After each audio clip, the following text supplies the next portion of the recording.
ನಮಸ್ಕಾರ ಎಲ್ಲರಿಗೂ. ನಾನೀಗೊಂದು ಮದ್ವೆಗೆ ಹೋಗ್ಲಿಕ್ಕೆ ಅಂತೇಳಿ ಹೊರಟದ್ದು. ಮದ್ವೆಗೆ ಅಂತ ಹೇಳೋಕೆ ಈಗ ನೀವು ಯೋಚನೆ ಮಾಡ್ಬೋದಲ್ಲ, ಆಟಿ ತಿಂಗಳೇನೆ ಎಂತ ಮದ್ವೆಪ್ಪ ಅಂತ ಹೇಳಿಕೊಂಡು.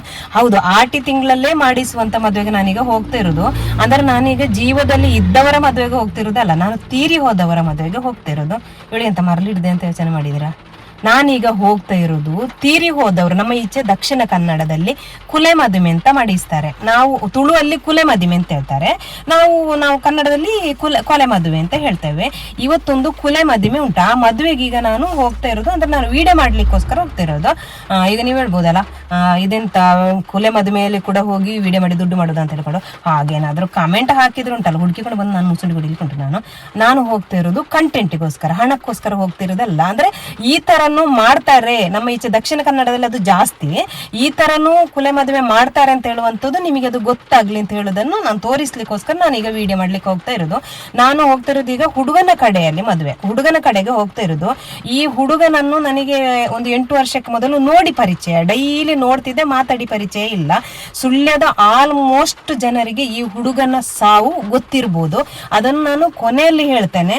ಅಂದ್ರೆ ಅಷ್ಟು ದೊಡ್ಡ ಮಟ್ಟದಲ್ಲಿ ಸುದ್ದಿ ಆಗಿತ್ತು ಈ ಹುಡುಗನ ಸಾವು ಹೇಗೆ ಅಂತ ಹೇಳಿಕೊಂಡು.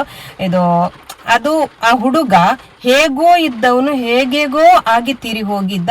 ನಿನ್ನೆ ನಂಗೆ ಕಾಲ್ ಮಾಡಿ ಬರ್ಲಿಕ್ಕೆ ಹೇಳಿದ್ರು, ಹಾಗಾಗಿ ನಾನೀಗ ಹೋಗ್ಲಿಕ್ಕೆ ಅಂತೇಳಿ ಹೊರಟದ್ದು. ಅಂದ್ರೆ ಜನರಿಗೆ ಗೊತ್ತಾಗ್ಲಿ ಯಾವ ರೀತಿ ಮದುವೆ ಮಾಡಿಸ್ತಾರೆ. ಅಂದ್ರೆ ಈಗ ನಾವು ಜೀವದಲ್ಲಿ ಇದ್ದವರಿಗೆ ಯಾವ ರೀತಿ ಮದುವೆ ಮಾಡಿಸ್ತಾರೆ, ಕ್ರಮ ಶಾಸ್ತ್ರಗಳನ್ನೆಲ್ಲ ಮಾಡ್ತಾರೆ, ಅದೇ ರೀತಿ ಮಾಡ್ತಾರ ಅಥವಾ ಇನ್ನೇನಾದ್ರೂ ಬೇರೆ ಚೇಂಜಸ್ ಉಂಟಾ, ಯಾವ ರೀತಿ ಮದುವೆ ಮಾಡಿಸ್ತಾರೆ ಅಂತ ಹೇಳೋದನ್ನ ನಾನಿವತ್ತು ತೋರಿಸುವ ನಿಮಗೆ ಅಂತ ಹೇಳಿಕೊಂಡು ನಾನೀಗ ಹೋಗ್ತಾ ಇರೋದು.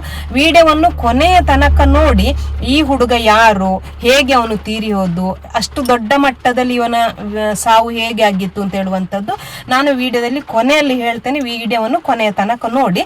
ಅದಕ್ಕಿಂತ ಮೊದಲಿಗೆ ನೀವು ಫಸ್ಟ್ ನಮ್ದು ಯೂಟ್ಯೂಬ್ ಚಾನೆಲ್ ಉಂಟು, ಚಿಂತು ಸುಳ್ಳಿ ಅಂತ ಹೇಳ್ಕೊಂಡು, ಅದನ್ನೊಂದು ಸಬ್ಸ್ಕ್ರೈಬ್ ಮಾಡಿ. ಮತ್ತೆ ಫೇಸ್ಬುಕ್ ಪೇಜ್ ಉಂಟು, ಅದನ್ನೊಂದು ಫಾಲೋ ಮಾಡಿ. ಫಸ್ಟ್ ಅಷ್ಟು ಮಾಡಿ ನಾನು ಈಗ ಹೋಗಿ ಆ ಮದುವೆ ಮನೆಯಲ್ಲಿ ಏನೆಲ್ಲ ಶಾಸ್ತ್ರಗಳುಂಟು ಎಲ್ಲವನ್ನು ಹಾಕ್ತೇನೆ. ಕೊನೆಯಲ್ಲಿ ನಾನು ಅದು ಯಾವ ಹುಡುಗ ಹೇಗೆ ತೀರೋದು ಅಂತ ಹೇಳ್ತೇನೆ. ಈಗ ಮದುವೆ ಮನೆಗೆ ಬಂದು ತಲುಪಿದ್ದೇನೆ. ಫಸ್ಟ್ ಟೈಮ್ ಈ ತರದೊಂದು ಮದುವೆಗೆ ಬರುವ ಕಾರಣ ಯಾವ ತರ ಇರ್ಬೋದು ಅಂತ ಹೇಳುವಂತ ಒಂದು ಗೆಸ್ಸಲ್ಲೇ ಬಂದು ನೋಡುವಾಗ ನಿಜವಾಗ್ಲೂ ಮದುವೆನೇ ನಡೀತಾ ಉಂಟೇನೋ ಅಂತ ಹೇಳುವಂತ ಫೀಲ್ ಆಯ್ತು ಮನಸ್ಸಿಗೆ. ಬಂದು ನೋಡುವಾಗ ಇಲ್ಲಿ ಗೊಂಬೆಗಳನ್ನು ರೆಡಿ ಮಾಡ್ತಾ ಇದ್ರು. ಇದು ಆತ್ಮಗಳ ಮದುವೆ ಆದ ಕಾರಣ ಇಲ್ಲಿ ಹುಡುಗ ಹುಡುಗಿಯ ಗೊಂಬೆಗಳನ್ನು ರೆಡಿ ಮಾಡ್ತಾ ಇದ್ರು.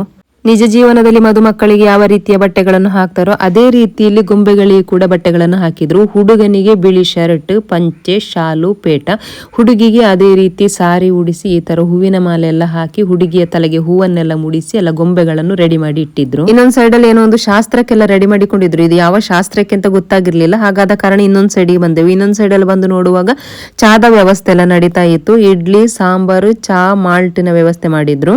ಇನ್ನೊಂದು ಸೈಡ್ ಅಲ್ಲಿ ಕರಿಮಣಿ ಸರವನ್ನು ರೆಡಿ ಮಾಡ್ತಾ ಇದ್ರು. ಇದು ಗೊಂಬೆಗೆ ಕಟ್ಟುವ ಕಾರಣ ಕರಿಮಣಿ ಸರ ಉದ್ದ ಬರುವುದಿಲ್ಲ ಅಂತ ಹೇಳಿಕೊಂಡು ಅದಕ್ಕೆ ಹಗ್ಗವನ್ನು ಪೋಣಿಸಿ ಸರವನ್ನು ಉದ್ದ ಮಾಡ್ತಾ ಇದ್ರು. ಅಷ್ಟೊತ್ತಿಗಾಗ್ಲೇ ಹುಡುಗಿ ಕಡೆಯವರು ಬಂದ್ರು. ಹುಡುಗಿ ಕಡೆಯವರು ಎಷ್ಟು ಜನರು ಬಂದಿದ್ದಾರೆ ಅಂದ್ರೆ, ಮಾಮೂಲಿ ಮದುವೆಗೆ ಯಾವ ರೀತಿ ಗಾಡಿಗಳನ್ನು ಮಾಡಿಕೊಂಡು ಬರ್ತಾರೋ ಅದೇ ರೀತಿ ಇವರು ಕೂಡ ವ್ಯಾನ್ ಅಲ್ಲಿ ಫುಲ್ ಜನರು ಬಂದಿದ್ರು. ಬರುವಾಗ ಕಳಸ ಮತ್ತೆ ಪೆಟ್ಟಿಗೆಲ್ಲ ಹಿಡ್ಕೊಂಡು ಬಂದಿದ್ರು. ನನಗೆ ಈ ಮದುವೆಯ ಬಗ್ಗೆ ಜಾಸ್ತಿ ವಿವರಣೆ ಕೊಡ್ಲಿಕ್ಕೆ ನನಗೆ ಗೊತ್ತಿಲ್ಲ. ನಮ್ಮ ದಕ್ಷಿಣ ಕನ್ನಡದಲ್ಲಿ ಈ ತರ ಕೂಡ ಆತ್ಮಗಳಿಗೆ ಮದುವೆ ಮಾಡಿಸ್ತಾರೆ, ಅದು ಜನರಿಗೆ ಗೊತ್ತಾಗ್ಬೇಕು ಅಂತ ಹೇಳುವ ಉದ್ದೇಶದಿಂದ ನಾನು ಈ ವಿಡಿಯೋವನ್ನು ಮಾಡಿದ್ದೇನಷ್ಟೇ. ಈ ಹುಡುಗಿ ಕೇವಲ 4ನೇ ವಯಸ್ಸಿನಲ್ಲಿ ತೀರಿ ಹೋಗಿದ್ದಳಂತೆ. ಯಾವುದೋ ಒಂದು ಫಂಕ್ಷನ್ ಮುಗಿಸಿ ರಿಕ್ಷಾದಲ್ಲಿ ಬರುವಾಗ ರಿಕ್ಷಾ ಪಲ್ಟಿ ಆಗಿ ರಿಕ್ಷಾದ ಅಡಿಗೆ ಈ ಮಗು ಸಿಕ್ಕಿ ತೀರಿ ಹೋಗಿದ್ಲಂತೆ. ಈಗ ಆ ಹುಡುಗಿ ಜೀವದಲ್ಲಿ ಇರ್ತಿದ್ರೆ 21 ವರ್ಷ ವಯಸ್ಸಂತೆ. ಈ ತರ ಮದುವೆ ನಮ್ಮ ದಕ್ಷಿಣ ಕನ್ನಡದಲ್ಲಿ ಈಗೀಗ ಹೆಚ್ಚಾಗಿ ಮಾಡ್ತಾರೆ. ಕೆಲವರು ತುಂಬಾ ಗ್ರ್ಯಾಂಡ್ ಆಗಿ ಮಾಡ್ತಾರೆ, ಕೆಲವರು ಸಿಂಪಲ್ ಆಗಿ ಶಾಸ್ತ್ರಗಳನ್ನು ಮಾಡಿ ಮುಗಿಸ್ತಾರಷ್ಟೇ. ನಮ್ಮ ಈ ಕಡೆ ತುಂಬಾ ಗ್ರ್ಯಾಂಡ್ ಆಗಿ ಮಾಡಿದಂದ್ರೆ ಸ್ವಲ್ಪ ವರ್ಷಕ್ಕೆ ಮೊದಲ ಏನೋ ಒಂದು ನಾವು ಈ ಕಡೆ ಅದೊಂದು ವಿಡಿಯೋ ನೋಡಿದ್ದೆ. ಅದಾದ ನಂತರ ಇದು 2ನೇ ಮದುವೆ ಅಂತ ಕಾಣ್ತಾ ಉಂಟು. ಇಷ್ಟು ಗ್ರ್ಯಾಂಡ್ ಆಗಿ ಆತ್ಮಗಳ ಮದುವೆಯನ್ನು ಮಾಡಿಸ್ತಿರೋದು. ಹುಡುಗಿಯ ಕಡೆಯವರು ಬಂದ ಕೂಡಲೇ ಹುಡುಗನ ಕಡೆಯವರು ಬೆಲ್ಲ ಮತ್ತು ಕುಡಿಲಿಕ್ಕೆ ನೀರನ್ನು ಕೊಡ್ತಾ ಇದ್ರು. ಈ ಬೆಲ್ಲ ಮತ್ತು ನೀರನ್ನು ಯಾವ ಉದ್ದೇಶಕ್ಕೋಸ್ಕರ ಕೊಡ್ತಾರೆ ಅಂತ ಹೇಳುವಂತದ್ದು ನನಗೆ ಗೊತ್ತಿಲ್ಲ. ಈ ಆತ್ಮಗಳ ಮದುವೆಯನ್ನು ಮಾಡಿಸ್ಬೇಕು ಅಂತ ಹೇಳಿದ್ರೆ ಏನಾದ್ರೂ ಒಂದು ಕಾರಣ ಇರ್ತದೆ. ಇವರು ಯಾಕಾಗಿ ಮದುವೆ ಮಾಡಿಸ್ತಾರೆ ಅಂತ ಹೇಳಿಕೊಂಡು ನಾವೀಗ ಹುಡುಗನ ತಾಯಿಯನ್ನೇ ಮಾತಾಡಿಸುವ. ಇದು ಹುಡುಗನ ಅಮ್ಮ. ನಾವೀಗ ಇವ್ರ ಹತ್ರನೇ ಕೇಳುವ. ಅಂದ್ರೆ ಈಗ ಮಾಮೂಲಿಯಾಗಿ ಮದುವೆ ಅದು ಮಾಡ್ತಾರಲ್ಲ, ಈಗ ತೀರಿ ಹೋದವರಿಗೆ ಕುಲೆ ಮದುವೆ ಅಂತೇಳಿ ಮಾಡ್ಬೇಕು ಅಂತ ಹೇಳಿದ್ರೆ ಒಂದು ಏನಾದ್ರೂ ಒಂದು ಕಾರಣ ಇರ್ತದೆ, ಇಲ್ಲಾಂದ್ರೆ ಮಾಡುದಿಲ್ಲ. ಆದ್ರೆ ಈ ಮದುವೆಯನ್ನು ಇವ್ರು ಮಾಡಿಸ್ಲಿಕ್ಕೆ ಕಾರಣ ಏನು ಅಂತ ಹೇಳಿಕೊಂಡು ಈಗ ಇವರ ಅಮ್ಮನ ಹತ್ರನೇ ಕೇಳುವ. ಎಂತ ಮೇಡಮ್ ಕಾರಣ ಅಂತ ಹೇಳಿದ್ರೆ, ನಮಗೆ ಅವನದು 2017ರಲ್ಲಿ ತೀರಿ ಹೋಗಿದ್ದ. ಆಗ ನಾವು ಅವನಿಗೆ ಇದು ಭಾಗಮಂಡಲದಲ್ಲಿ ಇದು ಮಾಡುವಾಗ ನಾವು ಅಲ್ಲಿ ತಿಲಹೋಮ ಮಾಡಿ ಒಂದು ಪಾಪ ಎಲ್ಲ ಮಾಡಿ ಅಲ್ಲಿ ಮಾಡಿದ್ದಾರೆ. ಆಮೇಲೆ ನನ್ನ 2 ದೊಡ್ಡ ಅವನಿಗೆ ಅಣ್ಣಂದಿರಿಬ್ರು, ಅವರಿಗೆ ಮದುವೆ ಆಯಿತು. ಆಮೇಲೆ ನಾವು ಕುಟುಂಬದಲ್ಲಿ ಇತ್ತೀಚೆಗೆ ಪ್ರಶ್ನೆ ಎಲ್ಲ ಆಗುವಾಗ ಪ್ರಶ್ನೆ ಆಯಿತು, ಅಷ್ಟಾಂಗಗಳ ಪ್ರಶ್ನೆ ನಡೆದು ಆಮೇಲೆ ಪ್ರೇತ ಚಿಂತನೆ ಈಗ ಮೊನ್ನೆ ಶುರುವಾಗಿತ್ತು. ಪ್ರೇತ ಚಿಂತನೆಯಲ್ಲಿ ನಮ್ಮ ವಿಷಯ ಬರುವಾಗ ಹಿರಿಯರಿಗೆ ಮೋಕ್ಷ ಮಾಡುವ ವಿಷಯದಲ್ಲಿ ಇವನಿಗೆ ಏನು ಸಮಸ್ಯೆ ಇಲ್ಲ, ಒಂದು ಮದುವೆ ಮಾಡಿಬಿಡಿ, ಬೇರೆ ಯಾವುದೋ ಒಂದು ಪ್ರಾಬ್ಲಮ್ ಇಲ್ಲ ಅಂತ ಹೇಳಿದರು. ನೀವು ಮದುವೆ ಮಾಡಿ ಮೋಕ್ಷ ಆಗ್ತದೆ ಅಂತ ಹೇಳಿದರು. ಆ ಕಾರಣಕ್ಕೆ ನಾವು ಈಗ ಈ ಮದುವೆ ಕಾರ್ಯವನ್ನು ಮೋಕ್ಷ ಆಗುದಿಲ್ಲ ಮದುವೆ ಅಂದ್ರೆ ಈಗ 31 ಇಯರ್. ಆಗ ಅವನು ತೀರಿ ಹೋಗುವಾಗ 21 ವರ್ಷ ಅವನಿಗೆ, 21 ವರ್ಷ ಆಗಿತ್ತು. ಈಗ 31 ವರ್ಷ ನಡೀತಾ ಉಂಟು ಅವನಿಗೆ.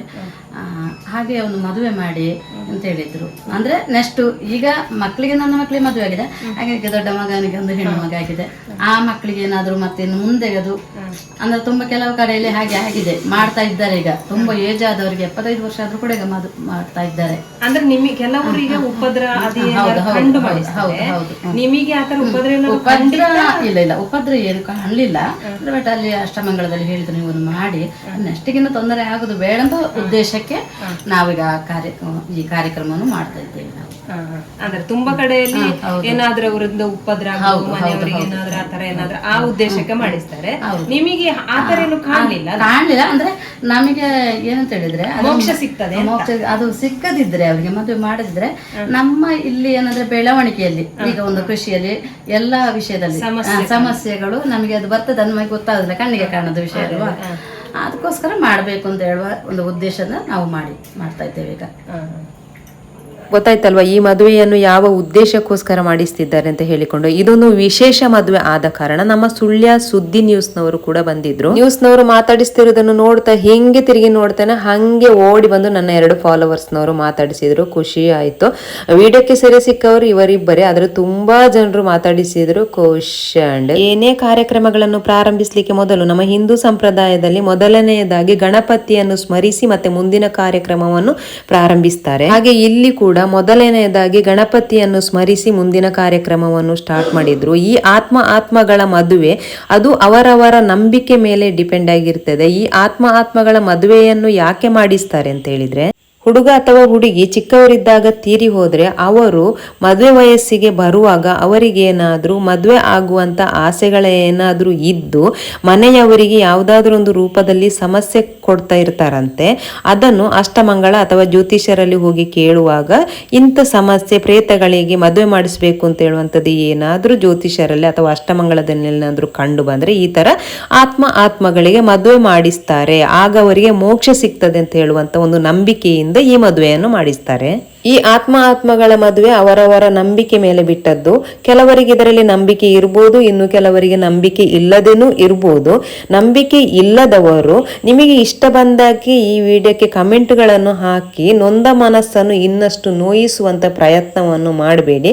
ನಿಮಗೆ ಇಷ್ಟ ಇದ್ರೆ ಈ ವಿಡಿಯೋವನ್ನು ನೋಡಿ, ಇಷ್ಟ ಆಗ್ಲಿಲ್ಲದಿದ್ರೆ ದಯವಿಟ್ಟು ಸ್ಕಿಪ್ ಮಾಡಿಬಿಡಿ. ಈ ಮದುವೆಯನ್ನು ಎಷ್ಟೊಂದು ಶಾಸ್ತ್ರಬದ್ಧವಾಗಿ ಮಾಡಿದ್ದಾರೆ ಅಂತ ಹೇಳಿದ್ರೆ, ನಿಜ ಜೀವನದ ಮದುವೆಯನ್ನು ಯಾವ ರೀತಿ ಶಾಸ್ತ್ರಬದ್ಧವಾಗಿ ಮಾಡ್ತಾರೋ ಅದೇ ರೀತಿ ಯಾವುದೇ ಒಂದು ಕೊರತೆ ಇಲ್ಲದಾಗಿ ಪ್ರತಿಯೊಂದು ಕಾರ್ಯವನ್ನು ಕೂಡ ಶಾಸ್ತ್ರಬದ್ಧವಾಗಿಯೇ ಮಾಡಿದ್ದಾರೆ.